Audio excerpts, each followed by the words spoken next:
Okay, so we are now on page 14, and we are looking at factoring trinomials, and we're looking at now at ones that do not have just a 1 as the coefficient for the x squared term. And what we are going to do is what's called the AC method.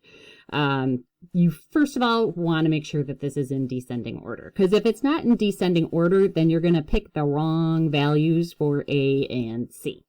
So make sure it's in descending order, and then see if there's a GCF other than 1, then make sure you factor that out. And then we're going to find the factor pairs for the product of A and C. So it's similar to when we use the t-table to check for binomial factors earlier, but we're going to be doing it as the product of the coefficient of x squared and our constant. And then we're going to figure out which pair adds or subtracts to B. And we're going to use guess and check to figure out which ones will multiply together. Now we can also do this as with factoring by grouping, where we're actually going to substitute those in. So I will show both of those as we go through this. And then the first, pardon me, have to multiply to A, the last boxes have to multiply to C, but then the middle terms there have to add to your BX term. And then check your answer by FOILing the binomials. And always wanted to check our answers on this, especially when we have an A value other than 1. All right, so looking at a pair of integers which have the product and sum, so a specific, they're going to give you a value, and the product is the one that you always factor. So, for example, if we have 12 is our product, we want to figure out what pair of things will multiply to 12 but add to 13. So 1 and 12, 2 and 6, 3 and 4, and of course 1 and 12 would be the ones that would add to 13.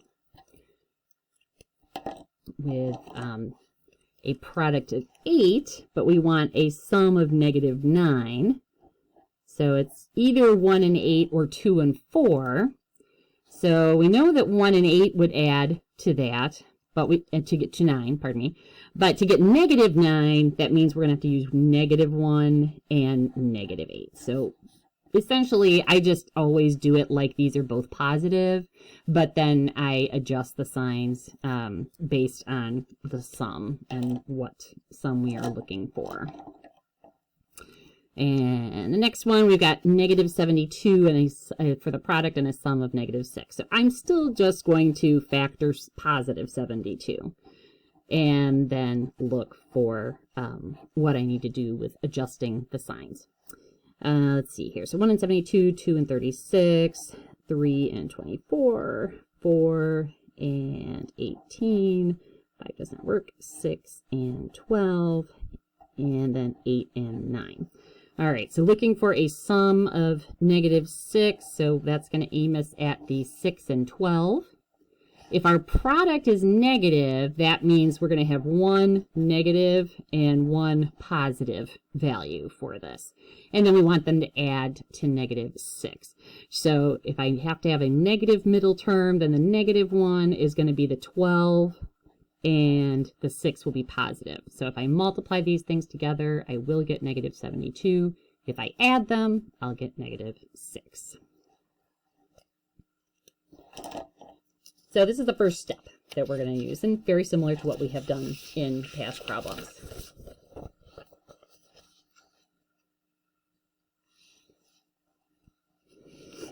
Okay. So let's look at a couple of these, and then once we've looked at a couple of these examples, we are going to be done with our notes for today. Okay, so we'll look at the 3x squared plus 13x plus 4. Okay, so 3x squared plus 13x plus 4. And I'm going to do that on separate paper just so I have enough space. And we are on page 15 of notes there. All right, so at this point, so A is 3, B is 13, and C is 4. So it may be helpful for you to jot that out. And remember, we're looking for A times C for doing our t-table. So A times C is going to be 12. 1 and 12, 2 and 6, pardon me, and then 3 and 4. So you're looking for which of those pairs is going to add to the middle term. So that's going to be the 1 and 12. And the way that we're going to incorporate that is instead of writing 13x, we are going to write 12x and 1x. So let's put 12x here and 1x here. So this still, those two things still add to 13x. So I haven't changed what this polynomial means. I'm just writing it in a different form so that I can take advantage of factoring by grouping. And at this point, I can, look at the two pairs of terms there. So the 3x squared plus 12x plus x plus 4. And I can see what I can factor out. So if there is a GCF in these other than 1. So the first two, I can factor out a 3x, leaving behind x plus 4.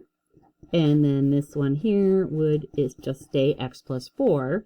If you want to write that there's a 1 there, you can do that. And then I would factor out, because our binomial is the same, so I can factor out the x plus 4, leaving x plus 1 in the second set of parentheses. You can interchange the parentheses, that's fine. So it could be 3x plus 1 and x plus 4. And then just double check, will this multiply back up to the trinomial that we started with? Will that multiply back up to the 3x squared plus 13x plus 4? And either of these will do that.